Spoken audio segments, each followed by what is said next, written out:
Hello and welcome to Art and Self. I'm Cindy Ingram, your host and the founder of Art Class Curator, the Curated Connections Library, and the Art and Self Connection Circle. This is a podcast where we experience the range and depth of what it means to be human, seen through our connections and conversations about works of art. These art conversations are here to show you that art is here for you as a catalyst, a challenger, a coach, and a comfort. Before we get started, take a moment to fill up your lungs with a deep breath. Connect with your body and your mind and your spirit, and get ready to discover what art has to show you. All right, I am so excited to welcome Chris Bonnello to the podcast. Welcome, Chris. Thank you for having me. Before we get started and looking at the art, can you introduce yourselves to our listeners? Yeah, my name's Chris Bonnello. I am an autistic advocate and former teacher, also a speaker, blogger, author, and a bunch of other things. Used to be a teacher in primary education and specialist education as well, autism specific. And these days I do a lot of teacher training as well as writing stuff on the internet and publishing books. Excellent. Most of my audience is teachers. So that is great that you, the podcast used to be just for art teachers. And so now it's kind of for everyone, but everybody that, was my listeners before they're still around are mostly art teachers. So that's great. And you run the Facebook page, Autistic Not Weird? Oh yeah, probably should have mentioned that. Yes. Yeah. It's Not Weird is a website and a Facebook page, which is set up to tell people about autism from both my personal perspective and my professional perspective. And yeah, it's gone a little bit well. Yeah. Nearly 8 years on. The Facebook page has 167,000 followers last time I looked, and various groups on Instagram and Twitter and YouTube and so on. That's fabulous. So before we look at the art, can you tell me a little bit about how you discovered you were autistic as an adult, didn't you? Or yeah, I mean, I was first assessed for autism at the age of 4, except that was back in 1989. So the movie Rain Man had only been out a year back then. So basically because I didn't have very complex learning disabilities, I could talk, I could go to the toilet by myself and so on. Despite having all of these autism traits that we know and understand to be autism traits today, back then I didn't have the learning difficulties aspect side of it. So it wasn't until 2011 that a consultant psychiatrist finally told me, oh yeah, sorry Chris, you've been autistic your whole life and we didn't know.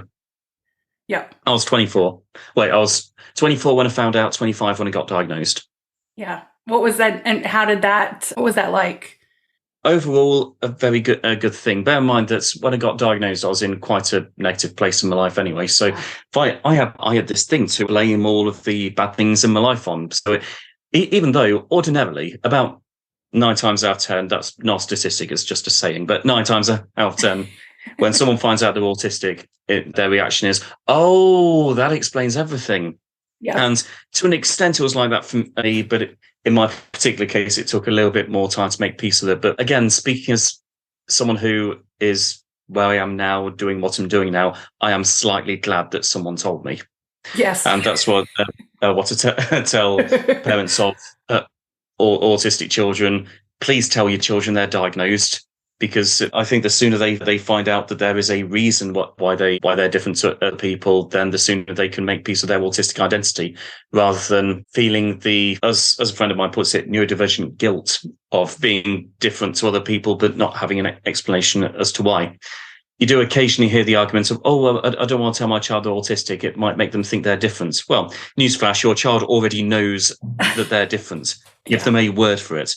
A word that you can apply to positive situations, positive aspects about their life, rather than just the negatives. Right. Yeah. 2 of my household got diagnosed just in the last year. And my husband, who is 41, turning 42 in 2 days, but I was the first one that noticed it last year. A friend of mine's daughter got diagnosed, and she was talking about her and her characteristics. And I was like, oh, I was like, this sounds really familiar. And then suddenly I started looking it up, and I told my husband, I was like, do you think you might be autistic? And he was like, I never thought about it. And then the next day he's like, yeah, I am 100%. And it was like, suddenly the clouds parted, and everything about him from the last 20 years of marriage made total sense. It was like, oh, okay, we get it now. Oh, congratulations to him on the recent diagnosis. Yeah. And then we saw it in him, and then we started to see it in one of our children, and we were like, oh, okay. And so they both got diagnosed. And yeah, I love that. He said that to her when we told her. He was like, congratulations, you're autistic. It was yes. So awesome. So yeah, I did that. It is a very common household conversation these days in our house, since it's so very new. So, okay, let's get to the art, and then I'm sure we'll get into a lot of topics about autism and, of course, your work as an author as well. Would like to hear about that. So, let's get to the art first. I do go off on a lot of tangents, so yes. Oh, no, that's pretty sure that'll perfectly fine. I do too. I am recently diagnosed with ADHD, and I am having a really hard time not talking about your Minecraft poster. So that's because that's one of my special interests. Okay. Oh, brilliant! And I was like, I think I might see a top of a creeper. So anyway, that's what I'm focused on right now in my life, in my free time, playing Minecraft. All right, I'm going to show you the art. So and I'm going to show it to you. I'm going to tell you the titles, but don't spend too much time thinking about the titles. We really like to focus on the image. But I'm telling the titles so that the people listening can know what we're talking about. And then pick one, just whatever just feels like the right one, the one that intrigues you, just whatever one draws you in. And I can also show them to you again as well if you want to look at them. Okay. All right. And then all of these artworks are from autistic artists, except for one. She is ADHD and dissociative identity disorder, but I feel like the kind of themes of neurodiversity are present. So I figured we could include her work as well. But the other three artists are all autistic. Okay, so our first artwork is called Mask of Decay by Mitch Christian. And it's quite striking. Yeah, it really is. I love the colors in it. This one didn't have a title, but the artist is Geoffa Fells. And I might be mispronouncing her name. Could be Jeffa. This one is called Expand by Prue Stevenson. And this one has a video component too, because it's not the final product, it's the creation of it. That's the artwork. It's more performance art. And then we have Masking by Nihil Ivan. It's one word. Any of them really drawing you in? Yeah, all of them. But I'm noticing the common theme, obviously, between the first and the fourth. I'm going to guess that each of those artists is autistic. Yes. But then again, masking is not exclusive to autistic people, of course. It's quite common across neurodivergence in general. But the amount that we discuss masking in autistic communities and the sheer impact that masking can have on a person. And so, yeah, I've been there, done that. It sucks. And yeah. Indeed. So, yeah, you're exactly right. Those two are. And, it was really fascinating trying to find a work of art because I spent hours doing this, but I was like, I wanted it to be an autistic artist, but, you don't have to, as an autistic artist, make art about autism. You can make art about whatever you want. So a lot of the art was just about other things. And I was like, well, that's brilliant and beautiful. But I was like, but I want it to be, a topic of conversation for us. So that I was finding an autistic artist work about autism was a little bit harder. So many amazing artists. Tell us your tangent. Yes, it's what I just said about autistic artists don't just have to do art about autism, and it got me on this long train of thought about how we're often such creative people, but at the same time, kind of, and this is the case with minority groups in general, expected to stick to our part of the playing field. So like comedians are supposed to tell jokes about race, for example, or female comedians are supposed to tell jokes about being women, for example. And I think it's really important that we do, those of us who are autistic artists, do art about just whatever the hell we want. Yeah. And the event I was thinking about was, and this is where the tangent comes in. I was selling books a little while ago at an event that had absolutely nothing to do with autism. It's pretty rare, actually, but most of my book sales come from autism-specific events or speaking engagements. But I was at this event which had nothing to do with autism. And someone came up, and I was selling copies of Underdogs, and I should probably, just for context, say what Underdogs is. It's a novel series where the whole of Britain has been imprisoned in these giant walled cities, and there are only They're under the guard of like a million-ish cloned soldiers as well, and there are only 13 people who remain free in the abandoned countryside, trying to fight back and free the British population. So yeah, 13 against a million, and you can see why it's called underdogs. But also, it's also called underdogs because 8 out of those 13 people are teenagers who escaped an attack on their special school. So you've got autistic heroes and dyslexic heroes and heroes of ADHD and Down syndrome and PDA and anxiety and so on. And so, yeah, anyway, so I was saying with copies of this book, and this guy comes up to me and says, "Oh, so what's this book about?" And I tell him, well, pretty much word for word, exactly the same as I just mentioned now. And he nodded, interested, and said, "Is this for charity?" Oh. And I was like, well, no, it's not. And that got me thinking, and it kept swirling around my head to an extent. It's still swirling around my head. The fact that inside neurodivergent circles is, oh yeah, there's a book series with autistic characters. These people might be characters who actually speak to me. I can actually relate to fictional characters for once. But outside of our corner of the playing field, it's, oh, this must be, I'm going to make the assumption this is for charity, because there can't really be any other reason that there'd be lots of different neurodivergent heroes in the same book. I mean, yeah, you can publish a book with an autistic character. Like, look at us, we're doing an inclusion. Look, maybe you can have a dyslexic side character and so on. But a lot of them, that must be a philanthropic, charitable effort. Like, no, it's actually my income as an author. I just wrote this series because I thought it would be awesome. Wow, that's great. That's wild. That I can't even. I mean, yeah. I believe that happened, but I'm just like, oh, wow. Yeah, that would make me, I think I'm going to keep thinking about that too. Like, that's just one of those, it's like, wow. Yeah, just occasionally. I mean, I learned a lot of diplomacy through having been a teacher. Yeah. I managed to, and also, I know that when people say things like that, it's not because they're monsters or that they're terrible ableist people. It's some people are just honestly misguided. In fact, I think about my understanding of autism before I learned I was autistic. I just believed what people told me about autism, about, oh, yeah, they struggle with empathy and they don't get sarcasm and all these other things. And as cringeworthy as it is, I don't blame myself for it, because you can only be as informed as far as you have been informed. So I try not to alienate people too much when giving some insight or guidance about this kind of topic. And that's where your work from like Autistic Not Weird is so important, is that it's educating, like making those small little moments of education. So we're in danger of going off on, I'm in danger of going off on another tangent about the importance of not treating people like complete monsters when they say, when they use person first language, for example. I am not a person with autism. It is not a disease. I'm an autistic person. And I'm also not a person with left-handedness, because I don't believe that my left-handedness is so awful that it needs to be pushed to the back of the sentence. Like, it's not really a part of me, really. And but as with most other people, I was educated into saying people with autism, because it's apparently more respectful that way. Yeah. It's more respectful to those who decide what respectful means to but I should say, yes, there are a substantial minority of people who prefer themselves to be called people with autism. But according to a survey that I ran, 11,500 people responded to that survey. The results are on autisticnotweird.com.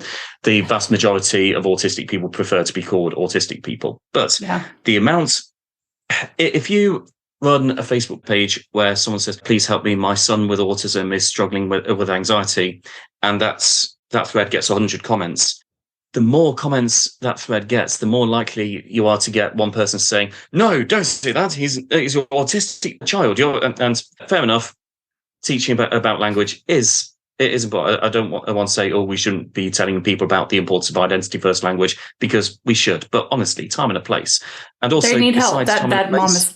Yeah. I mean, I would say my personal response to that would be, well, if they asked a question about their child's anxiety, that must be the focal point of any answer. Yeah. You could slip a thing out there, but, oh yeah, by the way, and then talk about identity first language. But I do cringe a lot when I see comments from people who honestly believe they're doing the right thing by basically yelling at someone for using the wrong language preferences when they were really asking for help with something that their child is struggling with. Mm-hmm. Yeah, that happened yesterday on my Right. Facebook post because I was looking for people to Oh, I saw suggest. that. Yes. Yeah, I was looking for people to suggest autistic artists to me, and it was great because like half of these I think came from those suggestions. But yeah, there was one person that was like, "You mean person with autism?" And I'm like, "No, I actually don't mean that." And then there was another person that there's in my field too, in art, there's always someone just waiting for you to just potentially mess up with something. And then like there were people that were like, "Oh, why?" That mine is like why are you interpreting art? Why are you not just listening to what the artist said about the art? I get that. That's the one I get a lot. And yeah, they're just like, "Oh, I can't wait to just catch you making a mistake." And I felt that vibe so strongly from those people in that post. But Honestly, that is an interesting discussion about if someone makes a piece of art, to what extent are we supposed to interpret it how they meant it, and to what extent are we supposed to interpret it ourselves? And I'm not an artist, so I have no idea about what the answer to that is, but it's an interesting discussion. yeah, it's the one I have a lot, and I have very strong opinions on. But there are other people who have very strong opinions on it too that are not mine. And I'm like, and every time I'm like, I understand what you mean, but I just disagree. And my whole livelihood for the last whole career of my life has been around the fact that we can interpret art and we can get value from it. So, all that said, which artwork do you want to talk about? We got Mask the Decay, Mitch Christian, the one by Giaffa Fels, Expand by Prue Stevenson, and Masking by Nihil Ivan. Hmm. I've got to choose one of the masking ones simply because I know what conversations Yeah. come out of it. There's also, in terms of which style of art I think I like the most, that would be the second one. But the one that I'd like to talk about is the first. Okay. I love this one. I'm glad you chose it. Mm. And when I come into these and when I pick the art, I don't spend any time in trying to interpret it for myself because I want it to be just kind of for me to be able to find, experience the interpretation live with you. So tell me, what is first grabbing your attention? What made you want to choose this one? I think, you said at the beginning, I'm going to choose this one where we're not for knowing what the title is. Yeah. And often there's an example somewhere in my head, but I can't remember for the life of me what it is. I think it was a photograph that I saw once, but it'll probably come to me either during this conversation or tomorrow at some point while I'm reflecting on this conversation. But there's a piece of artwork, I think it might be in a photo that I looked at, and it was fairly, decent, average. But then I saw the title, applied the title to picture, and I thought, bloody hell, this is incredible. Now you know the context behind it. Mm-hmm. And I wish for the life of me that I could remember which piece of art I'm even talking about. But it really does say something about the importance of choosing a good title. Yeah. So, now I know from context of this about masking. This I'm assuming is a pictorial representation of what the masking experience feels like in the mind of this autistic person who is basically being coerced into not being the person who they authentically are. Mm-hmm. Okay, so one thing we do before we kind of really start to interpret, the elements of the painting is to describe it for the listeners. They're able to see the picture in the show notes and things. So listeners, you can go to the show notes and find this image, or you can also watch this on YouTube that will have the picture big. So can you describe what you see, and then I'll fill in anything that I also notice. What I'm seeing is a twisted shape that kind of sort of looks like a head, but not quite, with a very noticeable twist in the middle of it. You can certainly see an eye at the top of it. You can see what's things that look like there may be facial features, but essentially it's a long, twisted, vertical object that's extremely colourful, by the way, extremely vibrant with all these mixed colours. And very visually striking. Yeah, and it looks to be done in maybe watercolor or something, but the colors are really vibrant. Oh, yeah, she probably mentioned that. Yeah, there's areas where it's kind of pale and areas where it's bolder. And it has there's a lot of like strong black outlines. Really hard to describe work of art. So definitely go look at the picture if you're listening, because this one is I was kind of hoping that you described this rather than me. I always like to give it to you first, and then I'm like, I'll fill in the blanks. Fair enough. Yeah, that was a good point about the very thick black lines as well. As difficult as the shape is to interpret it, you know exactly what the shape is because the outlines are so pronounced. Yeah, it does. It's like you just, even if you didn't know like the whole mask thing, you're like, yes, this is representing a figure. This is a person. You can definitely tell that, but very abstracted, twisted. The proportions are all wonky. Like all of that is there. Okay, so what part of it is really drawing your attention, or would you like to kind of describe that? Well, yeah. How about, will you describe what masking is? I'm sure a lot of people listening know this, but just in case they don't. Okay, so but basically, from a very early age, we're taught that difference equals wrong, and so you have to fit in with the whole crowd in order to not be judged by the crowd. And if you're autistic, there can be a hell of a lot to mask. And this can be masking it in the form of hiding certain personality traits. It could be hiding your stims, like for me, I like to flick my fingers because it helps me to focus, or it helps me to do like manage the physical elements of anxiety. The stepdaughter does exactly the same thing, but to express excitement. But you get judged if you do that by non-autistic people who, ironically, also stim parts of their body by like tapping their foot or sighing or things like that. I once heard very cynically, it's only called stimming if an autistic person does it. But yeah, that's the kind of thing that you've got to put a stop to in order to not be judged by other people. The things you do with your body to express joy or to deal with anxiety and things. It can also be in the form of basically pretending to be a different person and mimicking neurotypical traits and invariably doing it wrongly, because that's the thing with autistic people. We're often so authentic in who we are that if we try to be someone else, it's very noticeable that, wait, something's odd about the way they're doing that. Yeah. So, yeah, it's essentially getting rid I say masking, that is literally the word we're talking about, but concealing certain parts of yourself or your preferences or your mannerisms or your habits in order, I'd say, for the approval of other people. I'm not even sure it's for other people's approval. It's simply to not get judged by people. Mm-hmm. And what does it feel like when you're masking? In my personal experience, everything you do is automatically wrong by default, but you keep doing it anyway because you think the alternative is worse. And it really sucks. Yeah. And one of the best things I ever did was start talking openly about being autistic, because that ended up with me leading to meet other people who are also autistic. And it'll come as no surprise to you that in the majority of cases, autistic people really don't feel the need to mask in front of other autistic people. So, and that's the kind of person I try to be now. I try to be the kind of person that other people, autistic or otherwise, but obviously majority autistic because it applies disproportionately to us. I try and be the kind of person that other people don't need to mask in front of. Mm-hmm. I do get quite a few positive comments about that. Like if I'm meeting a family with an autistic child, a lot of the time at the end, the parents will say, "Wow, that my son's never connected with someone as quickly as with you. Why is that?" And yeah, a big part of it may be because, well, yes, I'm autistic, and we just kind of recognize the mannerisms. It's just so easy to communicate with other autistic people for a lot of us. But I think that's only part of it. I think the other part of it is that having masked a lot in the past as an adult, I've now managed to escape all of that, and I try to be the person that other people can afford to be their authentic selves in front of, because I think authenticity is both enormously important and also a vastly underrated quality of autistic people, and something that we absolutely cannot afford to scare out of them by forcing them to mask.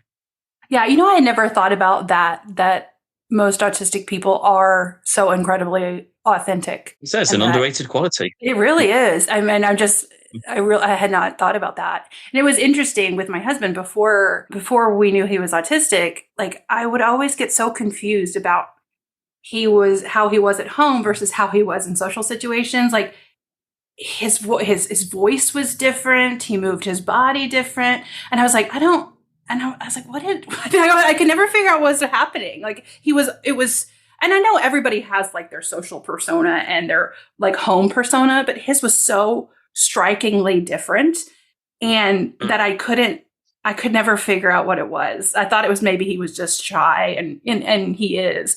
But yeah, once I realized he was masking, I'm like, oh yes. And you, like you said, he's like, autistic people aren't necessarily good at it because they are authentic in their natural state, and so it's hard. We do it.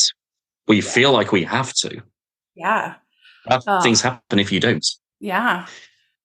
Yeah. Oh. I can't continue this conversation without quoting Judy Garland, as I do a lot, because it's an amazing quote. Judy Garland, being the actress who played Dorothy in The Wizard of Oz, who was quoted as saying, "It's better to be a first-rate version of yourself than a second-rate version of someone else." And that's enormously valuable, because all too often autistic people are encouraged to believe that the opposite is true. Never mind being the person you actually are, because, well, how's that working out for you? It's better to try and pretend to be other people. You won't quite get it right, but it's better to be that second-rate version of your neurotypical than an autistic person. But no, these days I'm happier than I've ever been in my life since childhood, and it's because I get to be authentic, and I am that first-rate version of myself, rather than me in my 20s who was doing a very bad job of being a second-rate version of another person. Yeah.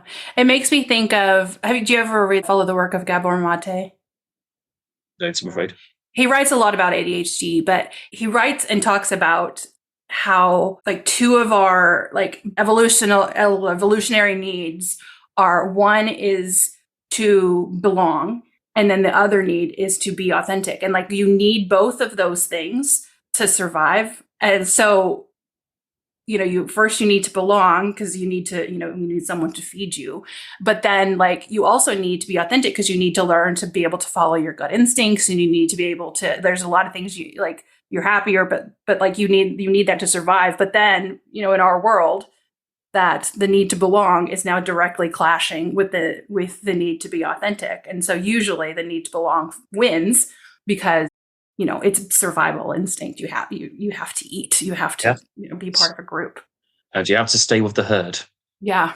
Yeah. And then now we have all these people that have stifled their basic, need to express themselves their entire lives, and they're becoming adults, and they're just like something's wrong and they don't know what's wrong. And it's because they're hiding who they really are underneath it all. And the world is losing out as a result. Indeed. Yes.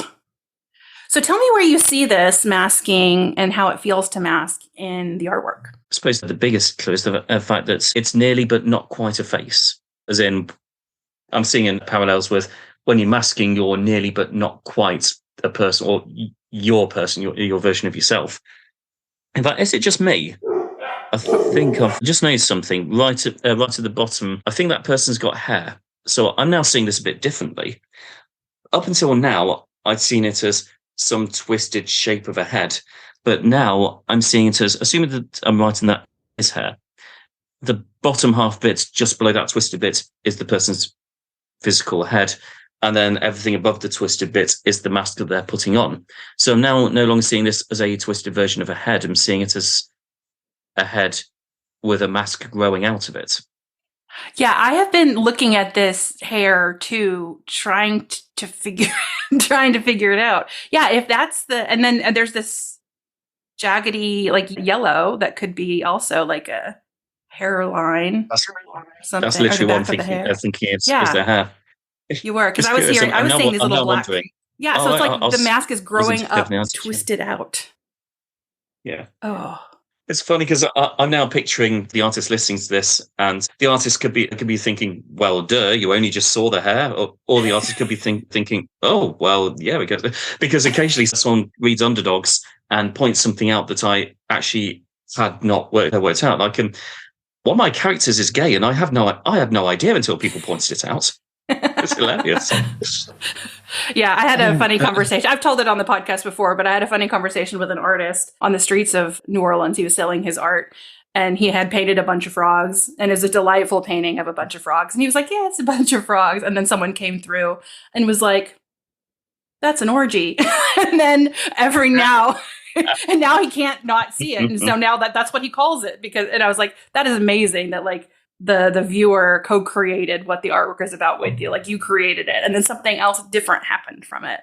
And that's what's magical, I think, about this podcast. It is Like sometimes I'm like, I know that the artist included this and it was an accident, like, or they just did it because they needed to balance out the colors, or they need, it was just purely like a visual addition that they did to make it look more balanced. And then we're like, putting all this deep meaning on it. But I think that's just really, I love that, because it shows the importance of the reader, the viewer, as part of the creation of the meaning. It's fun. So I know yours is a series. Did you then make your character gay after you learned from the reader? No, but by then, well, he's not overtly gay in the series. Well, obviously, because I had no idea. But okay, I'll tell you the slightly more complex version. Basically, he's a 14-year-old ginger assassin named Oliver Roth. And I did not write him as a gay character. But when people start reading it, a whole class of secondary school students told their teacher, and the teacher then told me. And when I passed it on to other people, that they've said, "Oh yeah, I thought that." But basically, it's because of the connection he has with the underdogs, specifically with the main character, which I never intended as being any kind of attraction. They're literally trying to kill each other. They're actually trying to shoot each other in the heads.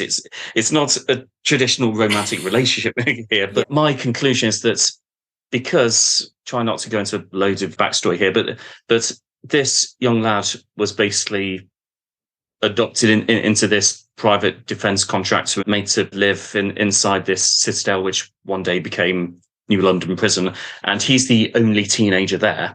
And he's there working as an assassin. And so my conclusion is that Oliver Roth has no idea what his sexuality is, because he's not been able to explore it in the way that teenagers do explore. And so there's not only does he not have any people his own age around him, the only people he does have around him are adult colleagues. Yeah. Nobody whom he would have the kind of relationship with who he could actually talk about these things. So there's a lot of stuff rolling around in this lad's head that he is pushing to one side, or just does not want to address, because he doesn't want to understand them. He doesn't like things he doesn't understand, so he just like brushes them to one side. And yeah, I think he probably is gay, but he has not only no idea, but no way of finding out, because, well, he can't learn these things about himself. Mm-hmm. But again, I had no idea about this. I just wrote it. I'm, full disclosure, I'm asexual myself, so I really only put in characters' sexualities or orientations in my books if there is some kind of storyline related purpose for it, like there's a romantic connection or whatever. Yeah, like Ewan, the main character, he is straight because he needs to be, because won't give any spoilers, but because of a heterosexual relationship he ends up in, which is a major part of the story. But if that weren't part of the story, it probably just wouldn't have indicated sexuality one way or the other. Yeah. And I do see potential for fan fiction, though, for Oliver. Someone comes and tells his story about when he grows up and discovers it. That's good fan fiction. But funny thing, actually, I started my writing journey by writing Sonic stories for my younger cousin when I was about 12, 13 years old. He was considerably younger. We were both Sonic fans. And yeah, that's so I'm a huge advocate for fan fiction, because that's how I started. And so now I actually write and publish action stories that do have some common traits with the Sonic stories that I wrote as a teenager. But I love that. Anyway, one of the most beautiful moments of my authoring career so far was when I teach some creative writing classes to a group of autistic teenagers, and some of them write fan fiction on this website called Archive of Our Own. I'd never heard of it before, so I looked it up. I found Underdogs fan fiction. Oh yes, it's gone full circle, and there's people writing fan fiction, and it's absolutely beautiful. Oh, I love that. No one has yet written any sexually charged Underdogs fan fiction yet, and that you've read.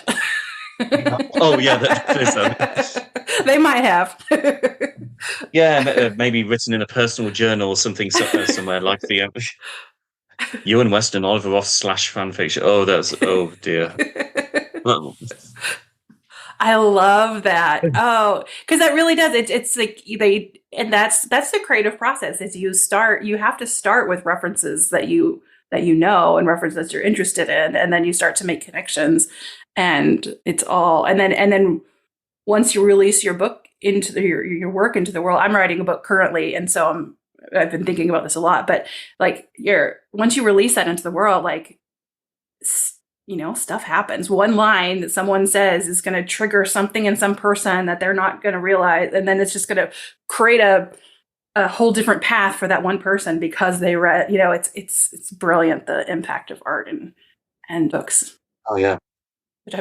One thing that's kind of frightening, and so, again, a bit of a tangent. One bit that's frightening about being a teacher, in my experience, is that, in a good way, I guess. But if you're a half decent teacher, it is. But basically, you never truly get to understand how much impact you've had on various people.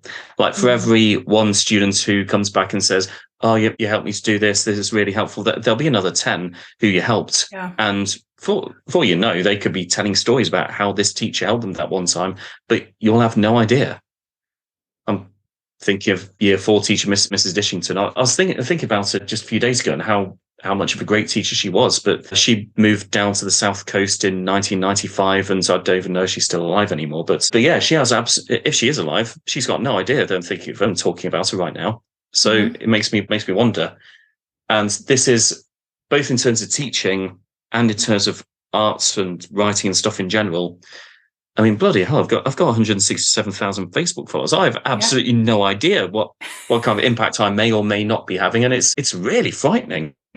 Yeah. But there's opportunity there. And that's why I described it as the good kind of frightening, because if you do have faith that the influence that you have over other people is actually positive, then that's it's like frightening, but it's like sublime. The concept of the sublime, which is just like it's like when you see a beautiful mountain, it's like you realize your place in the world, and like you realize the vastness of the world, and it's like that feeling of awe. And I feel that too because of my work with teachers. I think, okay, so I sold this lesson. I sold, 2,000 copies of this lesson. And I was like, okay, each of those were an art teacher. All of them at least had 100 students per year. It's like, okay, 12 or how, whatever, what thousand did I say? 2,000 times 100. And then I'm like, okay, then they had students the next year. And then, so then I start doing the math.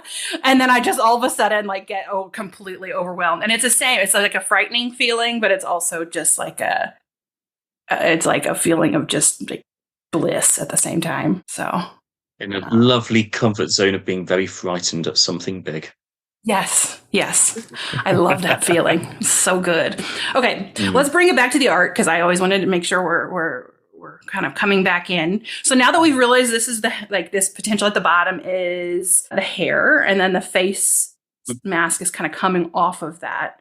Like, how can you connect the way this looks with how it feels to mask? Right. Well, bit of a disclaimer. I know how I am interpreting this art. I have no idea whether the artist actually interprets it, until this goes right back into the conversation that we started earlier about how the artist may think, yep, that was actually what I intended. Or might be thinking, what on earth are you thinking, Chris? Or, I haven't seen it that way. But that goes back into everything that we just talked about. So the way I see this personally, the lower half is the person's physical head, and the top half, after this like twisted thing in the middle, is the mask that they are presenting to other people. It does not look like what one would recognize as a human face, because from the autistic perspective, masked personalities don't correlate with how we see ourselves as people either. I could also perhaps go further and say that perhaps this person is masking as badly as I used to. The fact that, that's top half clearly does not look like a face, and anyone looking on and listening to this person or watching this person will think, there's something wrong with that face there. Exactly the same as we were talking about earlier. So not only is that a mask that we're seeing in the top half of the picture, it's a very bad impression of a real face. Now, I may be projecting my own experiences onto someone else's artwork here. But yes, that's exactly what we're doing. And that's kind of a preface for the whole podcast is, yes, our interpretation, or how you feel and how you interpret it, is your meaning. the artist meaning is still there. And so we're not assuming that our meaning and the artist meaning are the same. So we're not, I'm not at the end of this. We're like, this artist, this art is about this because of all the things we talked about. Like, no, this is what we think. And then what the artist thinks, they're two separate things. So yes. I wonder, so when I'm looking at this, or what you were talking about, you said masking as bad as you used to. I also think that there's probably, of course, everybody's version of masking is going to feel different, to that person. So like your version of masking and my husband's version of masking and my daughter's version of masking, they're all different. But I imagine that some people are going to, like, there is maybe a lot more shame for some people than other people, like because of their upbringing or their traumas or different things. And like, oh yes, there's that. Yeah. So there's like in when I'm looking at this, and I think because I'm looking at it through my perspective, of my version of masking, I used to have a lot of sort of sadness and stuff about my past and sort of the anxiety. And so when I'm looking at this, I like see that sort of the twistingness of it, and all of the colors that are kind of melding together that kind of maybe don't necessarily go together. Like, I just see so much pain in it. Shame and confusion, and shame is my big one. I just keep looking at this, and like, that's the only word that keeps popping in my head, is shame. And then I look at the the masked part, which is on that left, I guess I can show you right here, this part right here, and I'm looking at, like, this to me looks almost like a tear. So I always project my sadness into any, my former sadness into any artwork, but that's kind of what I'm seeing too. And then the wateriness of the watercolor kind of makes me think of like the fluidity of those emotions as well. So yeah, like, I'm wondering, okay, go ahead. I'm rambling at this point. I was it reminded me a lot in what you just said there about the shame associated with masking, because I'm thinking of two things really. Number one, if an autistic person is taught that masking your autistic identity is a good thing because it'll help you to make friends and things, it directly teaches them to be ashamed of being autistic. Mm-hmm. And it's not just neurodivergent masking either. I mean, a bit of context. I am very much a Jesus-loving Christian, and I have some very strong opinions about radical acceptance of everyone without exception, no questions asked. I used to go to a church that attended Pride every year because of our Christian duty to stand up for the marginalised. And I've had plenty of discussions with non-religious LGBTQ plus people, and always feeling the need to apologise for the upbringing that they had in environments that were not really just I don't know. Is it wrong for me to call them anti-Jesus, even though they were like Christian areas that preached the love of Jesus, but at the same time, can you just try not being gay? Yeah. No. In my opinion, actual real life Jesus would definitely have preferred hanging around the neurodivergent LGBT plus outcast crowd than the people that, again, try not to say without sounding too judgmental, but frankly, yes, I'm thinking of the right wing of the Christian worship community. Yeah. I cannot fathom how you can be Christian and right wing at the same time. It just makes absolutely no sense to me. But I do talk to a lot of people who do feel that's leftover shame. Leaving aside the fact that they grew up believing they weren't good enough for God, that's an utterly devastating thing to inflict upon a person, especially when in my personal belief regarding Jesus, it's not even true. Yeah. But the shame, like you said, that comes from that, even when you find acceptance in a crowd of autistic people or a crowd of LGBT plus people, or like in the church I used to go to, a bunch of other Christians who are committed to actually following Jesus' words about not judging people. Once you've found that sense of belonging, it feels so good, but there's some shame left over. Yeah. And there's that whole concept of and that whole concept of like hate the sin, love the sinner, but it's still it's still like, well, No, I mean you can't like I'm not saying I'm autistic, but like yeah, you can't just like the person first language. Like you can't take the autism out of a person. They are like you can't. Absolutely. Yeah. Yeah, my favourite bit of a tangent, but my favourite counter argument to the whole "oh well, hate the sin, love the sinner" is when the person says back to them, "That's okay. I will hate the belief, but love the believer." And when the person hears that and thinks, what do you mean you hate me? They suddenly feel the same sense of, hang on, you don't actually like me, that a non-religious LGBT plus person might, at hearing hate the sin, love the sinner. Oh, I love that. Yeah, well, I'm very much coming at this from an acceptance point of view. Downstairs is sat my very happy stepdaughter, autistic stepdaughter, who hasn't attended church since she was around 7 or 8 years old, because her mother was asked if she could, just make your daughter stop stimming and flapping her hands everywhere. It's distracting the congregation, distracting the important members of the congregation. So yeah, they haven't been back to church since, and yeah, missed out on a lot there. But also. Yeah. When you do that to a person, how do they step into the next church? When you become the place that rejects an autistic person, or rejects an LGBTQ plus person, or rejects anyone of any kind of minority group, you don't just take away opportunities from them. You make it more difficult for them to access the next opportunity. Mm-hmm. You know what it made me think of too, as you were talking, was you were saying, well, Jesus absolutely would be hanging out with the LGBTQ crowd, and they always say, God made man in his image or whatever. Like, of course, Jesus would want you to be who you were made to be. Like, he would want you to be how you are. I think that like authenticity. I mean, I'm projecting onto Jesus here, but I feel like authenticity is a top value. Jesus was very, very notoriously authentic in who he was and what he believed. Yeah.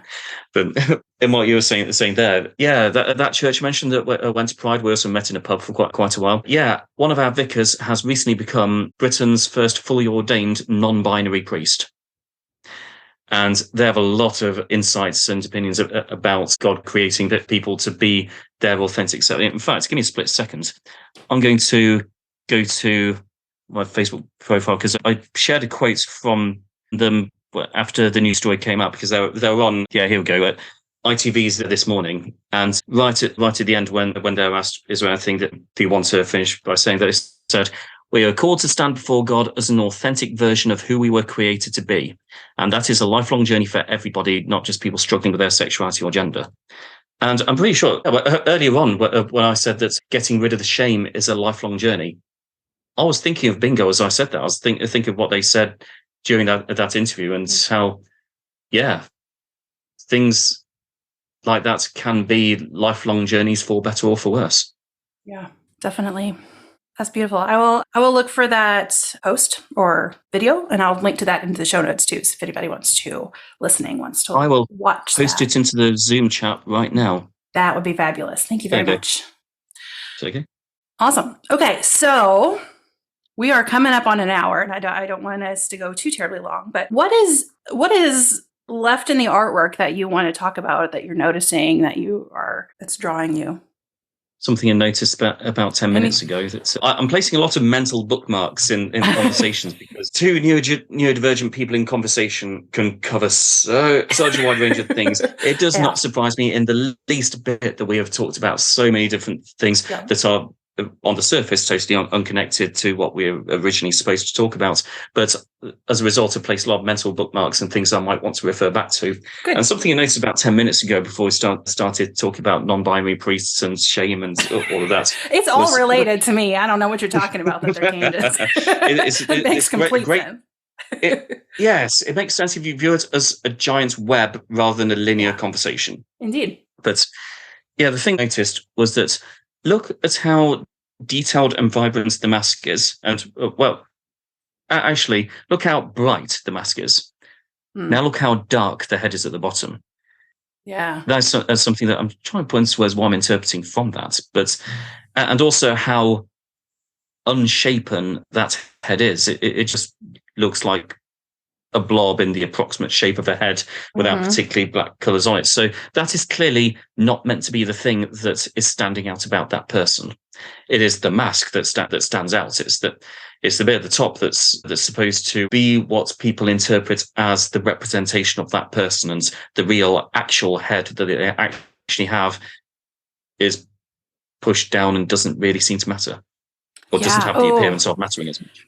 That is such a good observation, that like the dark versus the light. It also is in that, if we were to compare them again too, is the mask seems very kind of almost clown-like, and but also like it doesn't have like the complexity that the rest of it has in the level of detail and the different colors. Like it is much more sort of simple, whereas like there's so much more happening. And now too, the more I look at this head, it's like it looks like one of those heat maps, that shows like the temperatures of the person, because it's like the reds and the blues, and it makes me think like there's a lot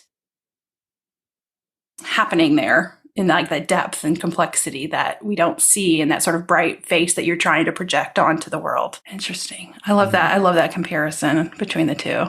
I'm wondering too about this area over here. I've been trying to interpret that as well. Me too. Like that. So we're talking about the top right, if you're listening. It's more detailed. It's more patterned. And almost looks like a profile of a face in a way. Like this almost looks like an eye. It was almost like I see another face. Now you mention it, yeah, that's another eye. I'm thinking there's a mouth there, even though there's quite clearly a mouth on the very, very far left. Mm-hmm. Yeah, because look, this could be the teeth. Yeah, that's how I interpreted that. So maybe this is the inverted commas, but yeah, maybe this is the real face, and then this is the mask. Like this is the actual face with the mask on it. I don't know. In my head, it's still the bottom with the hair and the approximate head shape. To me, that is still the head. And then the twisty bit is the kind of airlock, for lack of a better word, between the real actual head and the mask. Or the transformation tunnel between the real person and the mask. Yeah. Because I almost can kind of imagine, like, if I put myself in here and that's my head, like, if I could I'm going to take my glasses off to do this, so I'm going to try to tell you, the listeners, what I'm doing. But I'm like, because I could grab my face and, like, pull it out like taffy. Like I almost feel like, because you've got the lines there. So like maybe that's like the taffy and then twisted up around and it's interesting, it gets bigger. Like the mask is bigger than the head. There could be multiple reasons for that. Either because, well, as a piece of art, the mask is the main thing about the piece of art, so it needs to be bigger. Right. But also, I'm probably interpreting it too deeply by saying that, well, if you're going to mask, make sure the mask is so big that they can't see what your real face, what your real head looks like. Yeah. And it's interesting too how big the eyes are. Go ahead. Someone else having a discussion with it about this about a week or so ago, about how I remembered it. It was at a conference in Northern Ireland I was speaking at, and how when we think of masking, we often think of it in terms of hiding behaviours. In fact, when you asked me to define masking earlier, that's exactly what I told you it was about. One thing that's rarely answers the discussion, rarely gets realised. I've only just remembered it's a thing now. Is that sometimes masking can be overacting, kind of like there were children in my class when I was at school who were the class clowns, as they were known. And looking back, it was quite obvious that they weren't very strong in an academic way, but they did not want other people to know how much they struggle with reading or writing or mathematics. So they started acting up. And they were the loudest people in the class and the most disruptive people in the class. But I'm coming to see that as a form of masking, because they were trying to conceal something that was authentic about them. Yeah, it's like they learned that behavior gets them attention, the attention that they need. And then that attention shows them that they're belonging. So then they're like, okay, this behavior. So it's masking behaviors, but it's also like creating new behaviors of, these behaviors I get a reward from, and these behaviors I originally meant it in a kind of concealing way, but now you mentioned that. there probably was elements of, well, no, I'm not going to get that sense of belonging from doing my maths and English and that, but might get that sense of belonging from being someone who's just openly against that element of school. Are there other people who feel like this, who can hang around and who aren't going to judge me for not knowing how to do this and the other? Yeah. Yeah. And of course, it often happens at such a young age that you can't really articulate why you're doing it. Yeah. And then it takes your whole adulthood to like remove the layers of masking to figure out like why you are the way you are and what caused you that to be that way and who you actually are, because you don't know anymore. And then that's your whole journey. All right. Anything else left unsaid about the artwork? Any other mental bookmarks that you have placed that you are wanting to talk about? I think we've run out. So I'm just also trying to work out. Remember ages ago when I said, it was an artwork or photo or a poem where if it didn't have that title, I wouldn't have understood what it was about. And I'm trying to remember what on earth that is. Well, if you think of it, you can send me a message with it, and then I'll put it in the show notes and be like, he remembered. Here it is. And I do think this one, the title is very helpful and to guide your interpretation. And sometimes we need that guidance. Sometimes it can send you on directions that like limit the interpretation. You know, if you think if it's clearly in your mind when you look at it, you're telling this whole story about it, and then you read the title and it's something completely different. It's like, oh, I'm wrong now. But this one, I think really the title does really help add that layer of meaning that helps you get to the interpretation quicker and see yourself in it more easily. Excellent. Well, if you think of that artwork or that photograph, send it to me. I'll add it to the show notes. Yeah, it's really annoying, but at the same time, I'm glad that even though I don't remember specifically what it was, I still remember the lesson there. I still remember the impact it had. It's like that Maya Angelou quotes. People won't always remember what you said or even what you did, but they'll always remember how you made them feel. Yep. And I've clearly just forgotten this piece of artwork or photo or poem or whatever it was, but I've remembered the impact that looking at the title and then the piece of art had. Oh, and you remember how it made you feel? That connects all back to like the impact of reading your books and your art in the world. See, all of this is related. So, okay, can you tell us, and I'll put all these links in the show notes, but tell us where we can find you online so that if people want to follow your work, that they can do that. Okay, well, on Facebook, my biggest page is Autistic Not Weird. My author page is Chris Bonnello, Autistic Author. And I also have a Facebook page for Underdogs as well. I'm Autistic Not Weird on Instagram, on YouTube, and on Twitter as well. And Underdogs, the books themselves, are available basically everywhere where you can buy books online within reason. And you can see the first 3 chapters for free on chrisbonnello.com. And autisticnotweird.com as well, all my articles and insights. And that survey that's mentioned earlier as well. That's and the only other thing to say is make sure you spell Bonnello right. It spells Bonnello, although I imagine it'll probably be in the description on the page that you're actually publishing this podcast to. So yes, it will. Okay, so we'll find all those links. We'll put them in the show notes.